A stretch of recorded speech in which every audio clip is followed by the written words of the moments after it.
bienvenidos a todos. Estamos aquí en la primer edición de un formato que vamos a empezar a hacer aquí en Padre Huerto, Café de Huerto, donde la intención es eso, pues recibir a personas a las cuales admiro, de las cuales me gustaría compartir un poco su historia y compartírselas a ustedes a través de este formato, que es un formato,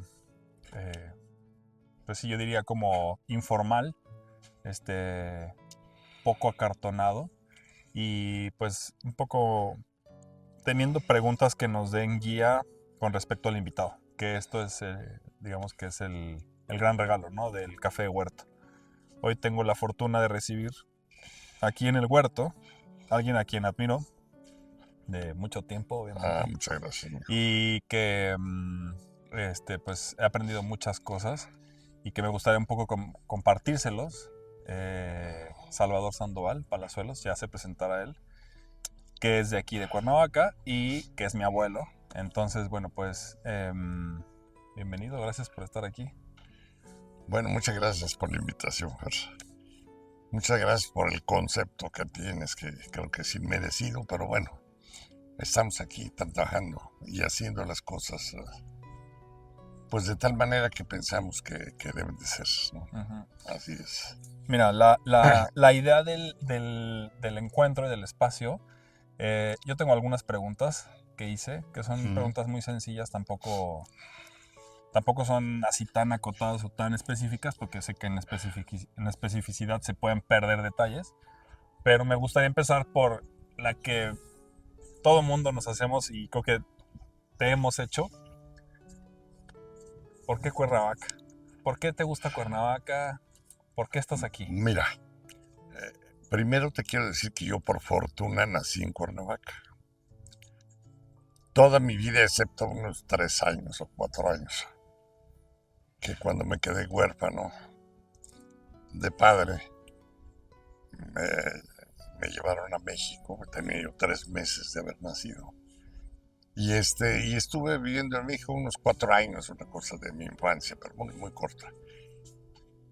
Después tuvieron el tino la familia de traernos a Cuernavaca. Yo he vivido aquí en Cuernavaca, 85 años tengo. Nada más. Nada más, bueno, casi 86, dicen. Pero aquí estamos con mucho gusto. ¿Y qué te gusta de Cuernavaca? ¿O por qué decidiste quedarte en Cuernavaca? Bueno, porque eso ya es después. Cuernavaca ha cambiado mucho, últimamente.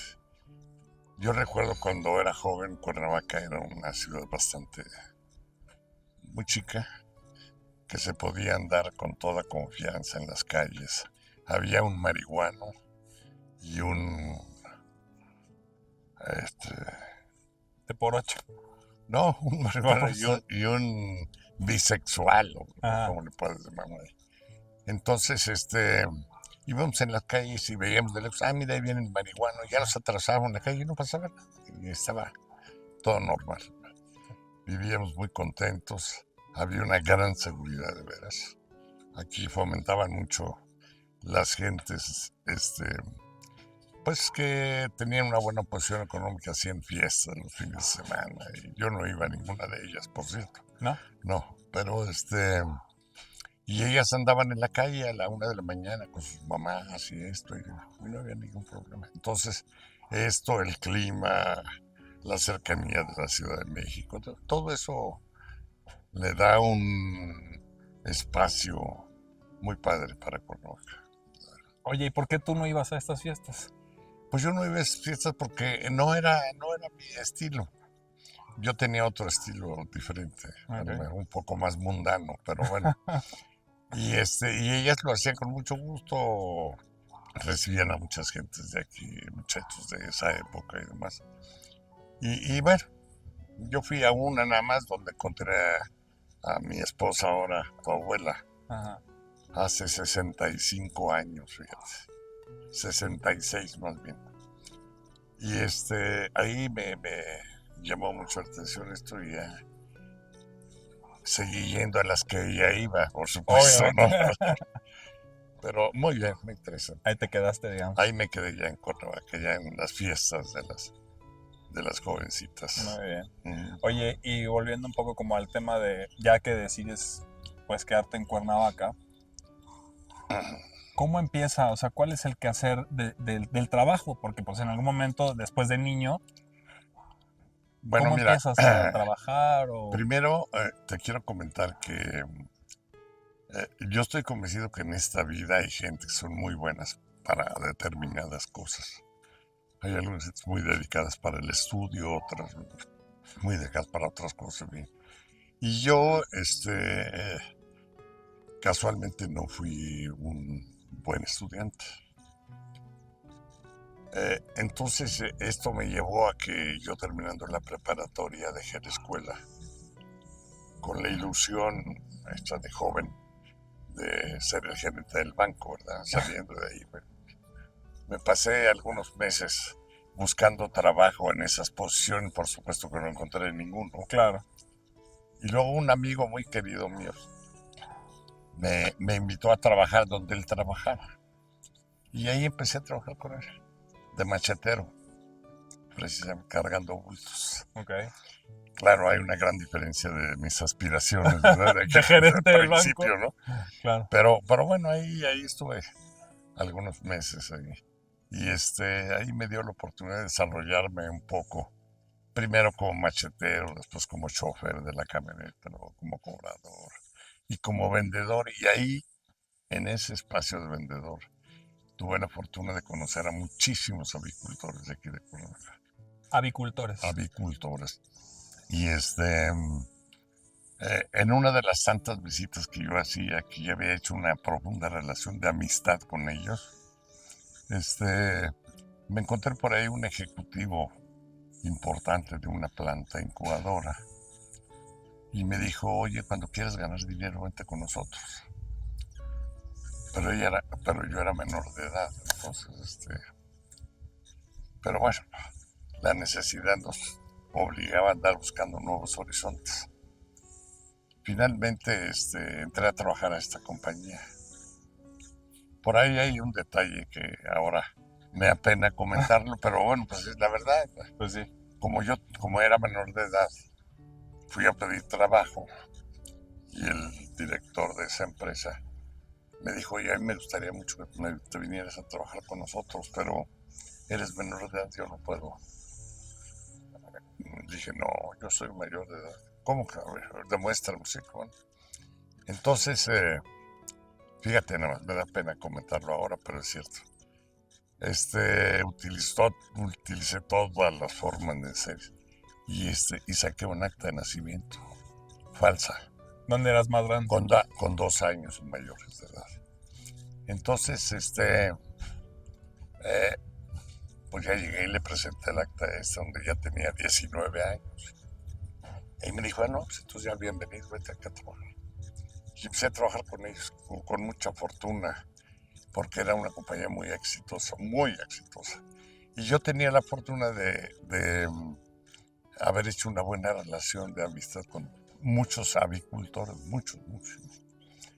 Entonces empecé a vender y a vender y a vender y vendía cantidades increíbles de pollo.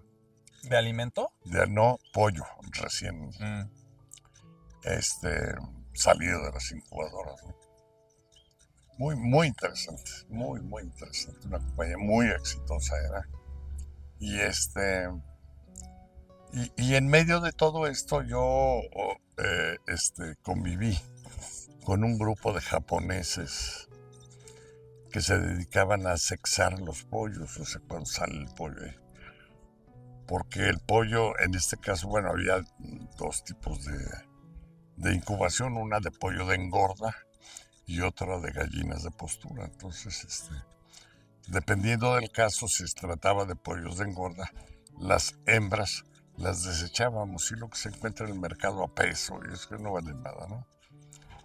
Y entonces se sexaban ellos, los animales. Y era una profesión muy interesante, donde me hice amigo de uno de los japoneses y me enseñó a sexar. Que tiene su chiste. ¿Mandé? Que tiene su chiste. Sí, por supuesto que sí, tienes que sexar al animal en las primeras 24 horas de haber nacido. Si no, ya no puedes hacerlo. Ok. Entonces, es un procedimiento muy interesante. Y logré aprender. Y luego le pedí oportunidad al director que me permitiera atender también una parte de esa zona del sexado ahí. Y él me dijo, oye, pues tú ni sabes, ¿no? Sí sé. Y bueno, empecé a trabajar ahí también de sexador también. Y lo hacía en las noches, porque generalmente las partidas de las incubadoras salían a la 1, 2 de la mañana. Y ahí trabajábamos toda la noche, sexando los pollos. Y pagaban 10 centavos, me acuerdo, por pollo. Ok. Entonces, pero sexábamos miles. Miles de pollos. Era muy, muy padre. Así trabajé varios años. Oye, y eso pues cuando eras bien joven. Muy joven. Un poco... 17 años. 17 años. Reales. Real, la verdad. 19 en el acta. Ficticios. Exacto. Oye, y de ahí me gustaría hacer como porque es una de las cosas que tenemos como anécdota y platicamos mucho en la familia. El trabajo dignifica al ser humano, ¿no? Por supuesto. Esa es de las cosas que yo he aprendido de ti. Y después de ese trabajo que te formó, para empezar, creo que todos los trabajos te forman, ayúdame a hacer como un recuento un poco, porque me imagino que tú te dedicaste a hacer trabajos pues que te llamaban la atención o que te gustaban. ¿Cuál era ese motivo? ¿Qué era lo que te motivaba? ¿Qué es lo que te llamaba la atención? Bueno, primero que todo me llamó mucho la atención el superarme, ¿no? Ya que no lo había podido hacer a través de la escuela, pues tratando de encontrar nuevos horizontes donde pudiera empezar a vivir mejor, con dignidad, ¿verdad? Esa era la idea. Primero pues de soltero y entonces empecé a escalar ahí algunos puestos ahí. Ese puesto que te menciono de las plantas de incubación era, para mí hasta ahora, ha sido el mejor trabajo de mi vida. Wow. No, ganábamos un dineral. Bueno, y lamentablemente la compañía se acabó porque nos enteramos que el director a su vez tenía un socio de origen judío que habían hecho desde un principio de que conformaron la compañía un acuerdo donde él manejaba la administración durante X años y después se la pasaría al socio. Y y a mí me tocó trabajar en la época donde el señor el americano, era Harold Pellman, manejaba la compañía, muy exitoso. Al final se terminó el periodo de él, se pasó con el señor el socio, y después se vino abajo la compañía. Se acabó. No. Después de ser la principal planta de incubación de México. Wow. Pollitos Panamericanos se llama. Muy, muy exitosa. Entonces, pues siempre me llamó la atención buscar un nuevo horizonte donde se pudiera ganar más. Siempre dentro de los márgenes de hacer las cosas bien y de hacer las cosas con honestidad y esta cosa. Para mí es algo muy interesante porque si tú trabajas, pues trabajando con justicia, con honestidad, ganando lo que verdaderamente te mereces, pues siempre tienes oportunidad de vivir en Cuernavaca con la frente en alto. Y eso es lo que me ha permitido vivir ahora 85 años y medio aquí, ¿no? Claro. Y de ahí ya ocupé muchos trabajos, hice muchas cosas. De ser propagandista médico después de eso. Imagínate, tengo unas anécdotas interesantísimas de esas. Y porque trabajaba yo 15 días para Morelos. Ajá. Y 15 días para Guerrero. Ok. Entonces en los 15 días de Guerrero, pues visitaba en aquel entonces, te imaginas, hace muchísimos años, Tierra Caliente. Y si ahora está difícil Tierra Caliente, en aquel entonces era peor todo. Okay.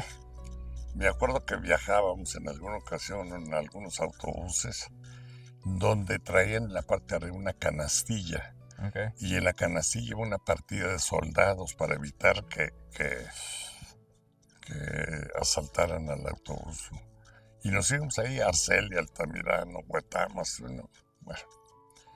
Pero y también había oportunidad de irse en avioneta. Unas Ok. avionetas que empezaban, ¿no? Sí, sí, sí. Ya me imagino las avionetas. No, eran muy chiquitas, cabíamos 300 nada más. Pero pues, se ahorraba uno mucho tiempo de viaje y demás. Entonces, pues lo hacíamos así cuando nos daba oportunidad, los gastos que nos daban en la empresa, pagar el boleto en lugar de irnos en un camión, ¿no? Ok. Entonces, pues iba ahí. Y luego la Costa Grande de Acapulco y luego la Costa Chica. Y total andaba yo como misionero. Llegó un momento donde dije, oye, Ya estuvo. esto no me va a llevar a nada, ¿no? Y pero en ese momento eh, yo había conocido a mi esposa actual, bueno, la única que he tenido, pues y me casé con ella. Muy simpático porque yo me casé con la edad que tenía la anterior, donde era De grande. más Ajá. grande. Y luego, cuando tuvimos nuestro primer hijo, yo tenía una edad más grande, ¿no? Cuando nació el segundo, ya tenía yo cargo de conciencia. Dije, no voy a arreglar esta situación, no puedo vivir así en Sí. esas condiciones. Y y arreglé, utilicé todo lo que sea, pagué ahí por que me hicieran las cosas como Dios manda, en fin. Y cuando nació el segundo ya no tenía una edad donde Tenías la misma edad que ya cuando tenía la tuviste el edad primer Jesús. anterior y bueno, ¿qué pasa, no? Así con eso, bueno, tuve que hacer una explicación ahí. Muy interesante. Y bueno, y ahí tomé la decisión de crear mi propia empresa, mi propio negocio, pues. Y ahí puse mi primer negocio. Y ya dejé de ser empleado para otras personas y vendía tanques estacionarios de gas. Esa fue tu primera empresa. Ese fue mi primer negocio. No, mientras antes había yo tenido, bueno, una sociedad con un queridísimo amigo mío donde engordábamos marranos. Ok. Y bueno, éramos un chamaco, 17 años. Y ahí andábamos con los marranos para arriba. Hasta que un día el socio se fue y nos dejó sin nada. Se llevó Se los llevó los marranos. marranos, se llevó todo y nos dejó, bueno, pero bueno, aprendimos, ¿no? Sí. Y me puse a vender tanques estacionarios, que a la gente le llamaba mucho la atención porque le tenía miedo a los tanques, pensaba que era una bomba que estaba ahí, ¿no? Y hay uno y otro y dos y tres y ahí empezamos, hasta que llegué yo a vender 40 o 50 tanques al mes. Wow. Ya era un negocio muy interesante. Ahí empecé Ok. con mi negocio, con el propio. Oye, y un poco haciendo recuento, ¿cuál crees que sería tú una de las grandes recomendaciones para alguien que decide emprender? Porque pues tú lo viviste, digamos, de manera muy joven, ¿no? O sea, qué sentiste? O sea, ¿qué recomendaciones le darías tú? Digo, porque no fue la primera vez que emprendiste. Emprendiste muchas veces, ahorita Muchas haremos un cosas. recuento, ¿no? Pero ¿cuál es el sentimiento que tú tuviste varias de las veces que emprendiste? ¿Y cuál crees que sería la recomendación que le darías a alguien que quiere emprender algo? Híjole. Bueno, las cosas han cambiado mucho, definitivamente. Yo creo que ahora requiere el mismo mundo, nos exige mayor capacitación para los muchachos y las muchachas ahora, que tienen por fortuna las mismas oportunidades que los hombres.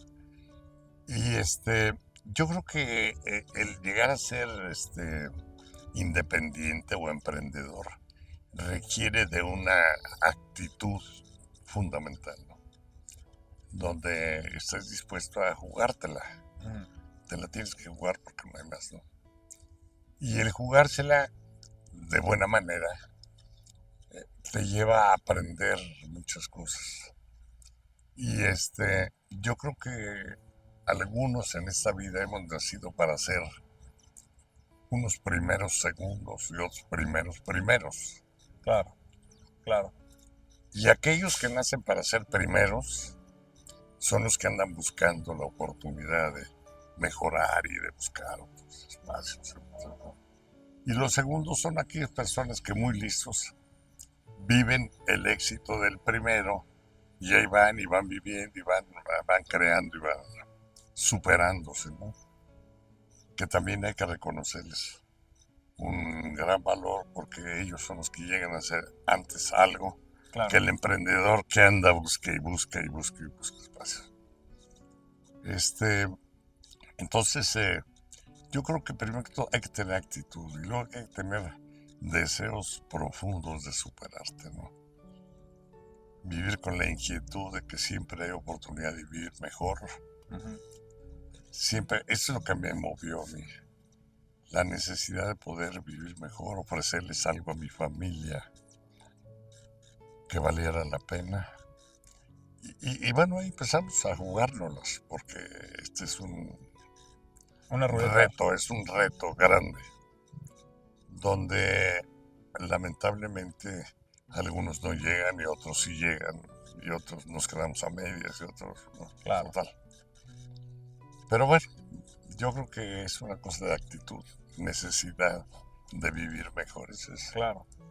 Oye, y con motivo de lo que me acabas de decir, que lo sacas a colación, te preguntaría para ti qué es la familia o qué significa la familia, porque acabas de decir es para trabajar, para compartir una mejor vida con la familia.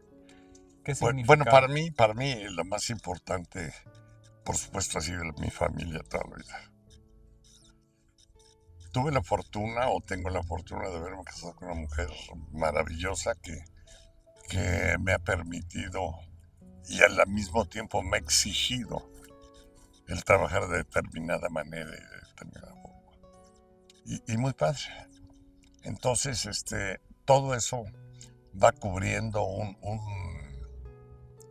una necesidad. El trabajar para la familia es... Fíjate que nosotros procreamos 6 hijos. Recién casado, pues yo seguía con mi negocio, los tanques. Después me acuerdo que en ese entonces Horacio Ruiz Elizondo, que era uno de los dueños de Gas Modelo, me fue a ver y me dijo, ¿y quién te va a llenar esos tanques? Porque pues yo los vendía, pero ¿quién te va a llenar? Claro. ¿Quién les va a poner ¿Quién le va a echar el gas, no? Pues, exacto. y llegamos a un acuerdo que ellos tenían la empresa para llenarla y empezamos a trabajar muy, muy padre. Después me acuerdo que Horacio y Jorge me dijeron, ya cierra tu negocio, vente con nosotros a trabajar. Y me fui a trabajar con ellos, donde teníamos una sociedad. Yo manejaba todo lo que eran instalaciones y venta de tanques, y ellos suministro del gas. Así lo hicimos varios años, y muy bien, se creció la compañía muchísimo, muchísimo. Éramos los número 1 en el estado. Y ahí íbamos. Y siempre buscando la manera de poder vivir un poco mejor, ¿no?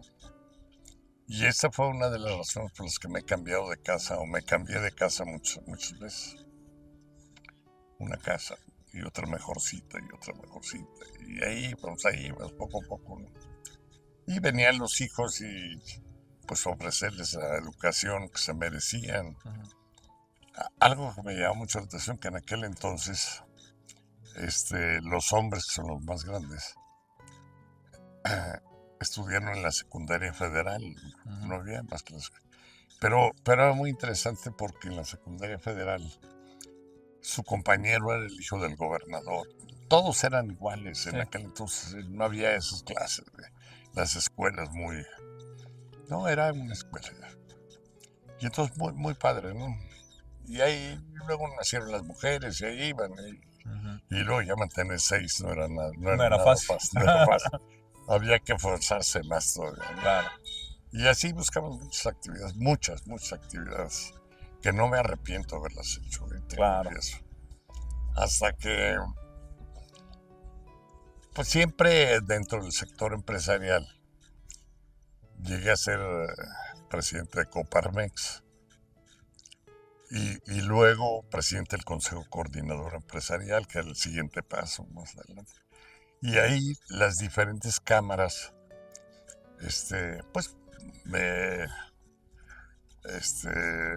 proyectaron mucho la opinión del empresariado, la llevaba yo. Ujú. Entonces avisaba muchas declaraciones en los periódicos. Y un día el presidente de uno de los partidos de aquí me invitó a comer y comíamos juntos y me dijo, oiga, don Salvador, leemos con mucho detenimiento sus declaraciones, pero a mí se me hace que para poder cambiar hay que cambiar de adentro, no de afuera, con las declaraciones menos, ¿no? Claro. Y ciertamente tenía razón, había que cambiar de adentro. ¿Y cómo le hacemos? Le digo, ¿qué se te ocurre? Me dijo, ¿qué le parece si entra usted con nosotros a un trabajo vamos a nombrar candidatos para diputados y esta cosa, y véngase con nosotros?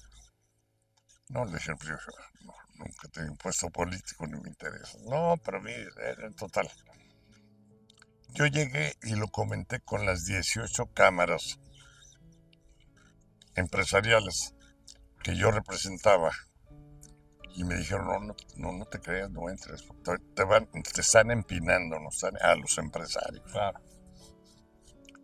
Yo le decía, no, pero es que mire, si no de otra manera no podemos cambiar. Y bueno, finalmente me dijeron, bueno, haz lo que quieras. Y me metí a la aventura de ganar una candidatura para diputado local. Por cierto, que me asignaron el primer distrito, que era de La Pradera para arriba hasta Tres Marías y Huitzilac. Bueno, era una zona muy, muy difícil. Y hicimos una campaña muy interesante. Tan interesante que se burlaban de mí los demás, porque primero que todo yo les decía, mira, no puede haber candidatos ricos en medio de pueblos pobres. No puede ser, no puede haber, ¿no? Entonces yo me reuní con éramos 5 personas. 4 amigos de buena voluntad y yo. Que hablé con ellos y les dije, mire, eran del sector empresarial. Me ofrecieron esto y estas cosas. Yo quiero correr la aventura de ver si ganamos o no ganamos. Pero no tengo dinero para pagarles. Es una aventura. Sí. ¿La quieren jugar conmigo o no? Y ellos dijeron sí. Y éramos 5 los que hacíamos la campaña. Gastamos, me acuerdo que en ese tiempo de campaña, 32,000 pesos en tortas. En tortas para nosotros, para los 5, ¿no? Sí. Porque pues, no comíamos en la casa, comíamos en la campaña. En la campaña y tortas. Y ver, muy, muy interesante. Y fue una campaña donde tocamos puertas y puertas.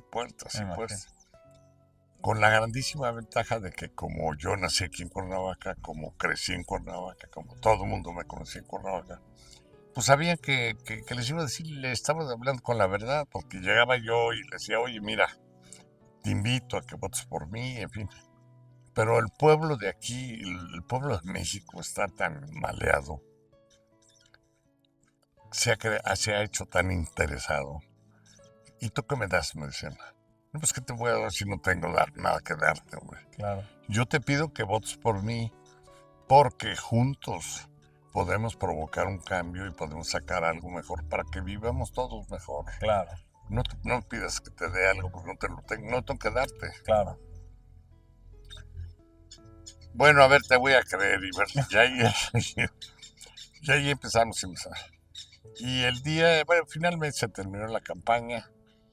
Como los periodistas en aquel entonces nunca habían recibido dinero de parte mía, ni cuando estaba en Coparmex, ni en el Consejo. Yo les decía, dinero no hay.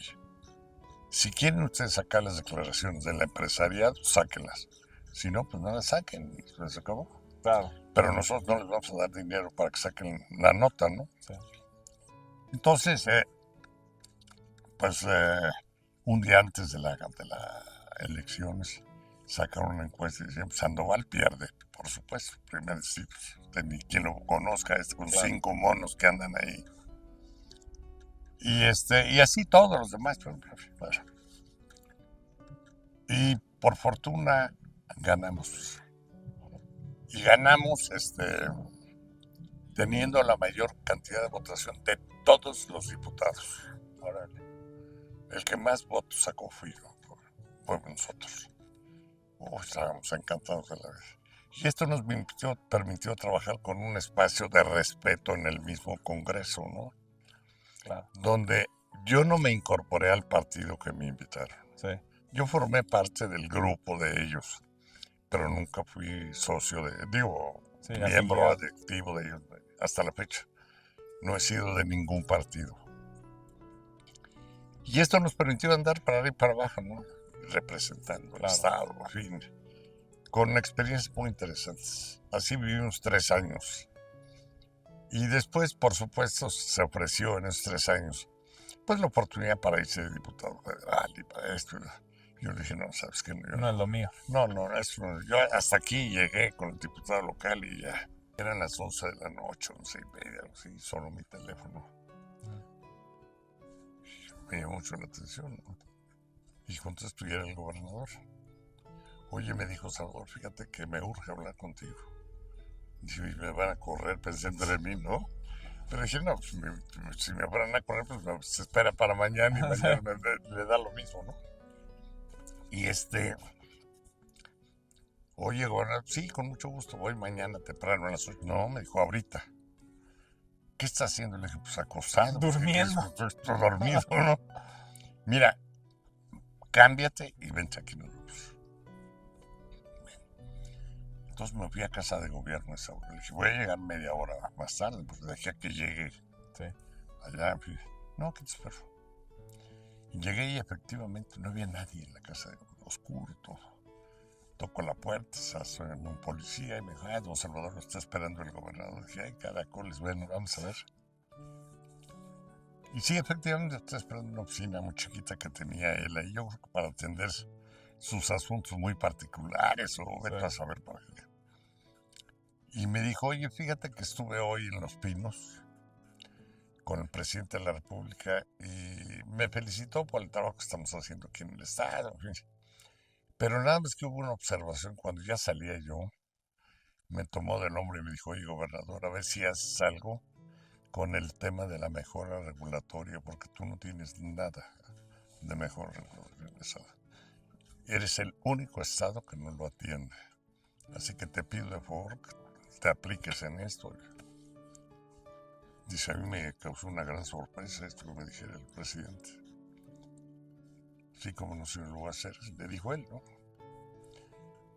Me vine de México, de Los Pinos para acá, para el Estado, y en todo el camino estuve pensando, primero, ¿qué es la mejora regulatoria? No tenía ni idea de lo que había.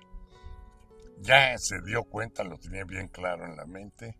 Dijo, voy a empezar a encontrar el candidato para que haga la Comisión de Mejora Regulatoria. Dice, y recorrí todo mi gabinete y la persona que tiene el perfil para esto eres tú, porque tú fuiste empresario y a ti te dolió todo ese tipo de cosas y demás. Entonces te pido de favor que tomes posición. Deja el secretariado de seguridad. Bueno, ok, le dije, como tú quieras. Déjame presentar mi informe del... No, ya no presentes nada. Mañana te tomo posición a las 10 de la mañana. Oye, pero tú no te preocupes. Mañana empiezo. Porque yo pasado mañana le voy a decir al presidente de la República que ya tengo la comisión. Y empezaste con la mejora regulatoria. Y empecé con la mejora regulatoria. Una experiencia padrísima. ¿Qué es todo Me acuerdo que me decía el gobernador, perdón, estábamos ahí, y tomó un lápiz y me dijo, no hay ni siquiera un lápiz de esta comisión, no hay nada. Nada. Tienes que empezar a crear de cero. Bueno, pues, tú sabrás, me dijo, ponte lo que necesites, pides tesorería, bueno, que por cierto nunca nos atendieron como Dios manda, pero bueno, siempre buscar más los intereses particulares, ¿no? Claro. Y y empezamos a trabajar ahí muy interesantes. Hicimos programas muy bonitos, a ver, hacer la mejora regulatoria. Donde uno de los programas que más me llamó la atención fue la inclusión de las personas de la tercera edad. La mejora regulatoria es sencillamente simplificar los trámites del gobierno. Okay. El gobierno, lamentablemente, y con la historia, se ha hecho el principal fuente que crea problemas para desarrollar empresas, para empleo, para lo peor. Sí. La tramitología. La tramitología es tremenda. Tú lo has de haber vivido, que llegas a una oficina y 3 copias de esta, 2 del otro, tráeme el acta de 15. Espérame, pues, se trata de simplificarlas. No. Y luego me di cuenta yo que todos esos papeles, las 3 copias, las 2, que aquí, sí, que eso, ocupan una y las demás las tiran. Pero ellos se hacen valer, le dan valor a su trabajo pidiendo cosas. Bueno, era tremendo. Entonces yo luchaba contra eso. Pero como en las diferentes dependencias sabían que yo tenía el apoyo del gobernador, yo llegaba con la dependencia y le decía, a ver, ¿qué necesitas para hacer un trámite? Pues a ver, yo le decía, dime la verdad, ¿eh? Sí. No, pues que 2, que sí. Te voy a mandar un memorama y te voy a pedir un favor que ya no pidas eso, nada más pide esto. Claro. Oye, pero no, yo no lo necesitas. Es absurdo. Ya no lo necesitas. Yo sé que estás lleno de papeles y ya no sabes ni dónde guardar. Claro. Ya no pidas eso. Pide esto y esto. Bueno, vamos a ver si nos enojan. Y que no se van a enojar nadie. Además, tú les enseñas el memorándum que yo te mandé a ti. Claro. Y ya con eso te escudas. Y así empezamos a mejorar en los trabajos en las diferentes dependencias. Pero este trabajo de los viejitos, viejitos mis compañeros, estábamos igual de viejos que yo, era muy interesante porque yo los capacitaba a un grupo de 4 o 5. Pero además estos viejitos los reclutamos nosotros a través del Sistema Nacional de Empleo, donde ellos se registran voluntariamente para encontrar un trabajo ahí. Y les dan una chambita ahí, les pagan ahí un salario mínimo, no sé cuánto. Bueno, pero ellos encantados porque se quieren sentir útiles, ¿no? Claro. Entonces llegué con ellos y yo les dije, oye, pásame una lista de los viejitos que tienes esperando una chamba, y dime cuántas plazas puedes darme. Y así. Total, juntamos como 100. Wow. Y esos 100 viejitos nos juntábamos con ellos y les explicaba, miren, la cosa es así, en fin. Entonces yo seleccionaba como 5 o 6 y hablábamos, vamos a suponer, del registro público de la propiedad, un ejemplo. Bueno, ustedes se van a encargar de atender el registro público de la propiedad y el registro público tiene que pedir esto, más esto, más esto, más esto. Y ahí se hacen estos trámites, esto. Todo por escrito.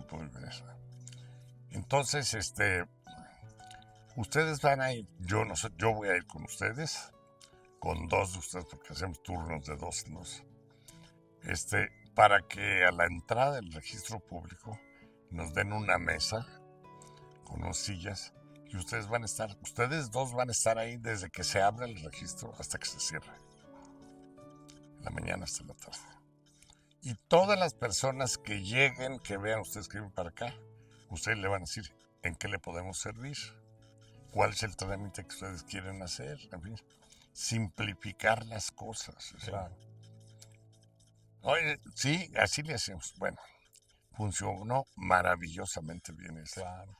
Porque además las personas que iban a hacer un trámite, pues no le iban a hacer una grosería a un viejito, ¿no? Claro. Ellos sabían que estaban haciendo su mejor esfuerzo. Y ellos, mire, a ver, y ellos los acompañaban. Fácil, venga para acá. Porque ustedes se han de haber dado cuenta que muchas veces estás haciendo fila en una de las dependencias aquí. Y llegas a cuando finalmente te toca, a ver, 2 copias más las 4 fotos. No, pues no los traes, entonces fórmese otra vez y tráigalas. Entonces, para que no den vueltas innecesarias, les dices, mira, para hacer este trámite necesitas esto, y ¿lo traes? Sí. Ahora sí, ven, vamos a... Claro. No lo traes ni te formes. Claro, sin hacer bulla, ¿no? No, ¿para qué pierdes el tiempo, no? Claro. Y así lo hacíamos en todas las oficinas de gobierno. Increíble. Padrísimo era. Entonces, tenía yo viejitos regados en todo el estado, de veras. Y yo me dedicaba a verlos todos los días. Ahí va a ver, ahora voy a ver a los de fulano, tal, y cómo van sus experiencias. Y me sentaba yo con ellos 1 hora y atendía a los, para enseñarles cómo lo hacían. Y los otros amigos, los otros 4, también en otras dependencias. Y entonces cubríamos todo, muy, muy bien. También esto que cuando de repente era el cumpleaños mío, vamos a suponer, pues, se filtraba. Entonces entre ellos me compraban un pastel, los viejitos. Y hacíamos en la oficina bueno, yo tenía que llevar café, el otro, sí. Y se armaba la padre. Era una fraternidad muy, muy interesante, muy interesante. Dentro de esos viejitos, yo platicaba con ellos y yo les decía, a ver, ¿qué experiencia, qué te has dedicado tú? Y sorprendentemente encontré a varios que tenían doctorados. Wow. Gente muy capaz, maestrías y el otro, ingenieros. Bueno, pero lo que pasa es que ya les llegó el momento donde ya se tenían que retirar, pero luego después de que están retirados, pues ya no querían estar en su casa, ¿no? Claro. Entonces, me valía de esas gentes que eran listísimas. Claro. Y hacía una mezcla ahí entre un ama de casa y el ingeniero y el otro. Muy, muy padre. Oye, esto me trae a un recuerdo que yo me tocó vivir contigo muy de cerca, el tema de la mejora regulatoria, que ahora se propone este CURP biométrico. Y yo me acuerdo que en tu momento de la mejora regulatoria que me platicas ahorita, ya existía ese principio. Me acuerdo del RUPA. Yo lo quería, el RUPA. Nosotros lo desarrollamos en nuestra oficina aquí. El RUPA es el registro único de personas acreditadas. Es maravilloso esto.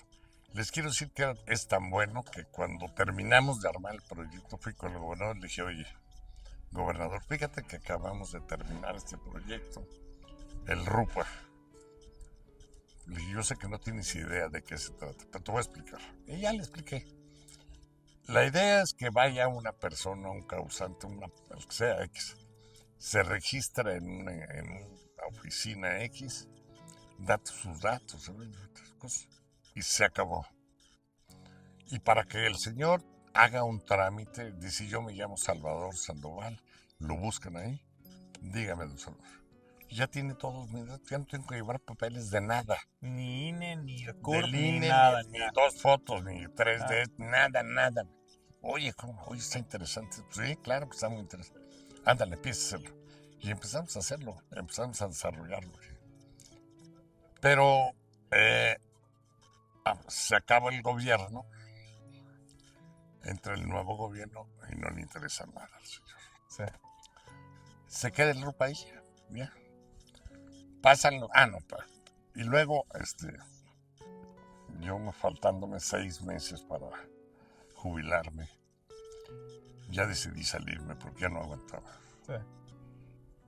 Los últimos meses trabajé tan mal con ellos que los señores no nos daban ni siquiera para pagar el alquiler de las máquinas fotocopiadoras, de los recibos telefónicos, no me daban para nada. Y yo subsidié de mis recursos durante 3 meses, pues ya no puedo, ¿no? Renuncié y ya me salí. Y como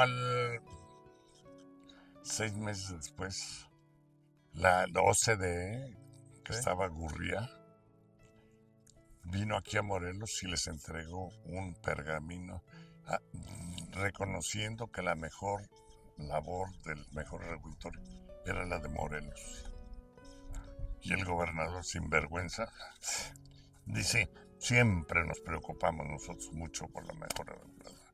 Y así recibió El pergamino. el pergamino, claro, y lo tenía allí, sí, como...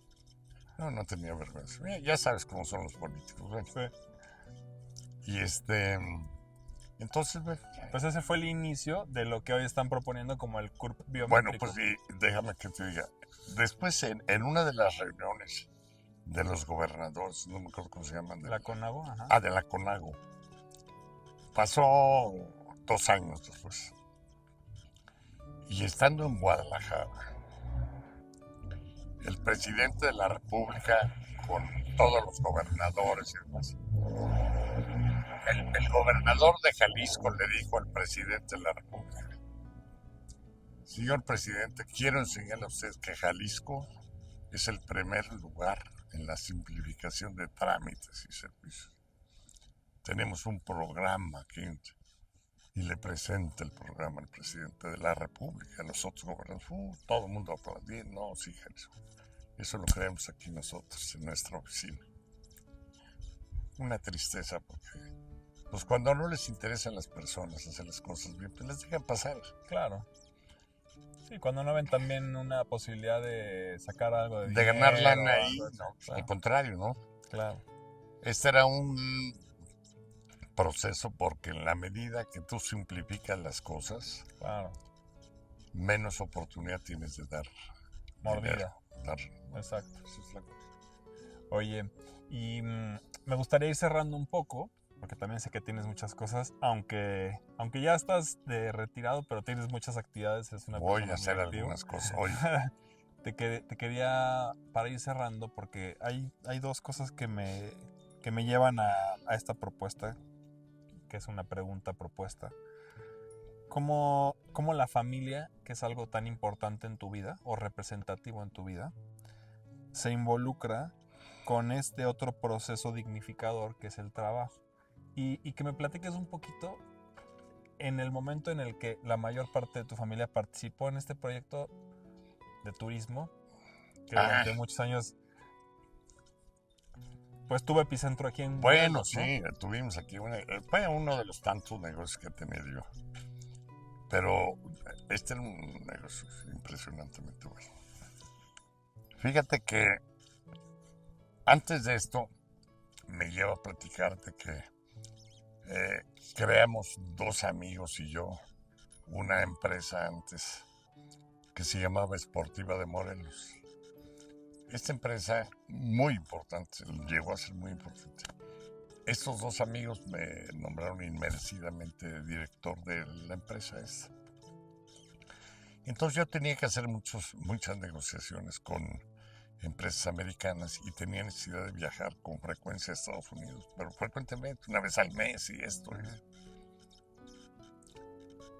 En esos viajes me encontré que tenía ansiedad de comprar mis boletos a una agencia por aquí, que según mi forma de pensar no me daba buen servicio, a pesar de que yo creía que yo era un cliente importante. No me daban buen servicio. Y un día se me ocurre decirles ahí a las muchachas que estaban diciendo, miren muchachos, cuando quieran trabajar en una empresa que dé un buen servicio, me hablan y pongo yo una agencia de viajes. ¿Tú se lo dijiste de broma? Les dije de broma, claro, ahí por salir de ahí. Y entonces, bueno, está bien, sí, este viejo loco. Y un día llegan a la casa un domingo en la tarde estas 2 muchachas y me dicen, oigan, queremos hablar con usted, ya nos vamos a salir de ahí, vamos a poner la agencia de viajes, ¿no? Que usted dijo. Oye, espérate, ándale, a ver cómo se trabaja en la agencia. Ya, y empezamos ese día platicándome ahí, que a través de comisiones de las líneas aéreas, y ahí me dieron más cosas y dije, oye, pues sí podemos llegar a vender aquí, acá y acá. Bueno, ándale pues. Y me puse a buscar un local, encontré un local y pusimos una agencia de viajes. Muy bonita, la adaptamos, muy padre, y las 2 muchachas ahí, total. Y empezamos a trabajar con una agencia. Claro que no éramos YATA ni nada. Era sí. una agencia ahí de cuarta. Pero bueno, fuimos creciendo. Y entonces, yo tenía un amigo aquí en Cuernavaca, muy querido, que era sacerdote. Y entonces me dijo, oye, tú que tienes una agencia de viajes, ¿no te gustaría a ti encargarte de un grupo que vamos a sacar muy grande de la iglesia? Sí, ¿cómo no? Dije, pues claro que sí. Chamba es chamba. Chamba es chamba, ¿no? ¿Cómo no? A ver de qué se trata. Es que queremos ir a Israel y queremos ir a Roma. Bueno, ahora pues. ¿Y cuántas personas vamos a ir? ¿Cuántos van a ir? Bueno, 30, 40. No, 400. ¿Cómo 400 personas? Sí. Oye, ¿seguro? Porque le dije, fíjate que yo no soy yate, tengo que buscar alguna línea aérea. Sí, 400. Bueno, bueno, está bien. Entonces me voy a buscar a México las líneas aéreas que volaran a esos destinos. Y me acuerdo que en aquel entonces estaba Pan American. Que llegué a hablar con un ejecutivo ahí y me dijo, sí, luego le hablamos. ¿Sí? Y así 2, 3, ni siquiera me pelaron. Hasta que llegué a la Italia y hablé con uno de las personas de ahí y me dijo, mire, el director no está en Roma, pero viene tal día. Si quiere venir tal día, yo le platico a él de qué se trata y usted venga y hable con él a ver qué si le interesa. Bueno, y así fui y fui a hablar con él. Y el señor un ejecutivo muy picudo, Carlo Galizúgaro se llamaba, o se llama, no sé si viva todavía. Y después de que oyó que yo le explicaba que sí, eso, me dijo, mire, señor, en ese lugar, y me señaló donde estaba yo sentado, se han venido a sentar muchas gentes a ofrecerme negocios de 400 pasajeros y a la mera hora no sale ninguno. Bueno, le dije, pues yo lamento muchísimo esto, pero yo le aseguro que este grupo sí va a salir. Y me dijeron, miren, no vamos a perder el tiempo, vamos a establecer las condiciones que la compañía le pone a usted para que le crea yo en el grupo y para que asignemos esos compromisos. Tiene usted que pagarme los 400 lugares 2 meses antes o 3 meses antes, no recuerdo. Ya cuando estén pagados los 400, entonces ya hablamos y estoy seguro que va a ser un grupo que va a salir. ¿Sabes? Y todo lo que nosotros cobrábamos, porque hacíamos un trabajo en toda la República, yo todo ese dinero, los dólares, se los mandaba a Italia y se los mandaba. Hasta que un día me hablan la señora encargada de la administración de aquí de Alitalia, México, y me dijo, ya no traiga dinero, don Salvador, ya pagó los 400 lugares. Ay, caracoles, oye, qué buena, sí, ya no traiga. Entonces empezamos a dar ese dinero para el operador terrestre. Y dije, ¿cuándo viene el señor Galizúgaro? Pues tal día, ahí voy. Entonces yo le dije, mire, ya están pagados los 400 lugares. Ahora sí vamos a ver cuáles van a ser los compromisos de la línea aérea. Claro. Pero pues ya tiene, muy interesante, era un reto, ¿eh? Y de tanto estar viendo y esto y demás, pues ya teníamos confianza con él y después de que vio que esto era serio, en fin. Yo le dije, mire, señor Galizú, la verdad que para mí esto es nuevo y yo estoy muy temeroso de que la línea aérea me vaya a quedar mal. No, nosotros no quedamos. Le dije, mire, vamos a hacer una cosa, viaje usted con nosotros en el grupo, ¿qué le parece? Así nos vamos todos juntos y si hay algo, usted mero lo resuelve, ¿no? Claro, claro. Claro, me dijo, sí voy. Y así me llevé al operador, el que nos dio los servicios terrestres de los hoteles y todo eso. Y el del avión. Los dos iban viajando, los tres ahí. Para que no haya errores. Para que no haya errores. Si el error que había, le decía, te toca. Sí, claro, claro. Resuelve. No, salió perfecto. Repartiendo responsabilidad. Repartiendo responsabilidad. Y muy exitoso fue el viaje, si vieras. Muy, muy exitoso. Llegamos a esos destinos como uno de los grupos más grandes que habían ido, y enfrentamos 8 camiones o 9 camiones, digamos, pero con una logística muy, muy interesante. Me imagino. Pero yo era la primera vez que iba a Israel. Yo no conocía eso. ¿Qué cosa era? Claro. Entonces, pues fue Salvador, por cierto, mi hijo, conmigo, y mi esposa. Y muy interesante, bueno, pues fuimos a conocer muchas cosas y qué es lo que teníamos que cuidar, por dónde, en fin, bueno, y resultó muy exitoso esto. Entonces logramos muchas relaciones con sacerdotes, obispos, en fin, de los 400 que iban ahí. Y ahí empezó el nacimiento de una empresa grande, una operadora de viajes, que después creamos como el Centro Nacional de Turismo Religioso.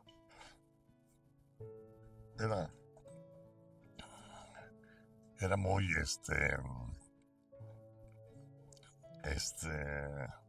aspirábamos a mucho al Centro Nacional. Pues ese mero vamos a hacer. Y entonces, lo hacíamos. Después de ahí, Fer, esto nos creó un despegue en el negocio, donde sacábamos grupos 2 o 3 veces al mes. Wow. Claro, chicos, ¿no? 30 pasajeros, 40. Y grandes después, de 200, de 300. Una vez sacamos uno de 575 personas. Wow. Ha sido el grupo más grande, según ellos, que llegó a Israel junto. Por cierto, que me regalaron una pieza los del Departamento de Turismo de Israel. Una pieza de alabastro muy bonita, en reconocimiento que era el grupo más grande que llegaba. Entonces, todo eso creó una inercia de pasajeros enorme. Enorme, de veras. Ya los grupos de 30 pasajeros ya no eran interesantes para nosotros. Decían, bueno, de 30, bueno, a ver, vamos a armarlo bien. ¿Quién se va? Porque siempre mandábamos a alguien de la oficina que teníamos, ya teníamos la oficina, que habíamos creado una operadora, la boletera, en fin, todas cosas. Por fortuna, la mayor parte de mis hijos trabajaban ahí. Entonces hicimos un equipazo, pero padrísimo. Pues todos defendíamos la misma causa, ¿no? Claro. Y muy padre. Entonces, pues quién se vaya con ese grupo, pues Fulano, el otro. Mientras Toño, mi hijo, uno de ellos, se había metido al seminario. Él estaba estudiando en el ITAM. Se había ganado, por cierto, un mes antes o 2 meses antes. El ITAM hace un concurso cada año donde sacan el premio nacional de economía ahí de la escuela o eso, auspiciado por Banamex. Y Toño se lo había ganado en primer lugar. Estaba yo tan emocionado con eso, que le doy a ese para reconocerle su esfuerzo. Entonces metí la mano, saqué las llaves de mi carro, que te lo regalo. Dame tu carro. Oye, no, tú dame tu carta, llévate el mío. Ya le regalé el carro. Bueno, y todos encantados de la vida. Bueno, era una algarabía ahí en casa. Con esto, y al mes y medio o 2 meses, dice, oye, fíjense que quiero hablar con ustedes un día. En la mañana desayunamos juntos, sí, llámense a todos para que vengan a desayunar. Y, bueno, y entonces estábamos ahí, dijo, les quiero decir que voy a dejar la escuela y me voy al seminario. ¿Cómo que vas a dejar la escuela después de que te ganaste el primer? No, ya no me interesa. Me dijo, aquí están tus llaves, tu carro, muchas gracias. Ya no lo necesito. Oye, no, pero ¿cómo? Ya no. Me voy al seminario. Oye, pero bueno, en total, todas las cosas necesarias para tratar de persuadirlo de la... Y él dijo, no, ya la tengo, toma la decisión, la tengo tomada ya. El que era el rector del ITAM, un señor brillantísimo, Toño había hablado con él y le había explicado que él se quería ir. Y este señor le dijo, muy listo, ¿es lo que tú quieres? Renuncia a la escuela y vete para allá, pero hazlo bien. Bueno, oye, hazlo bien, dedícate a eso. Beristain se apellidaba. Y dijo, pues sí, me voy. Y se fue. Bueno, y después, ahí empezó otro reto, ¿no? Sí, me imagino. ¿Qué le vamos a dar a para que se vaya al seminario? Bueno, ¿qué es lo que quieres? Yo le puse. Dije, aquí tengo una listita. 2 escobas y un colchón. ¿Y esto qué? No, es lo que necesito para llegar ahí. Ya no necesito más. Bueno. Y dijo Salvador, a ver, yo lo llevo al seminario con escobas y trapeadores y lo llevo ya. Y ahí empezó la aventura. Y ahí empezó la aventura de Toño. Que después es otro caso Esto es toda una historia para otro es una historia, episodio. es otra cosa, ¿no?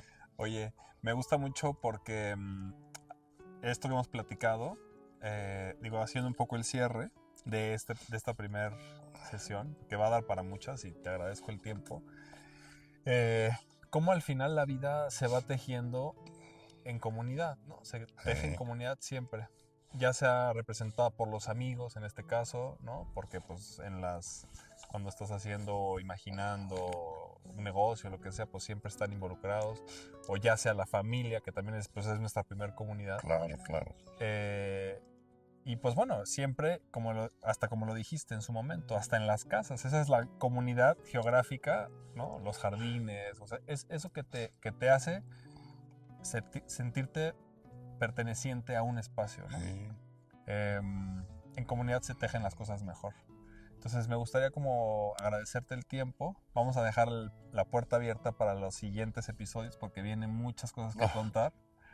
Y en lo particular, porque ahorita hicimos un recuento general, pero me gustaría como si me regalas una reflexión a partir de la comunidad y de lo que nos hace estar en comunidad y cómo te sientes tú viviendo en comunidad con tu familia. Muy bien, absolutamente.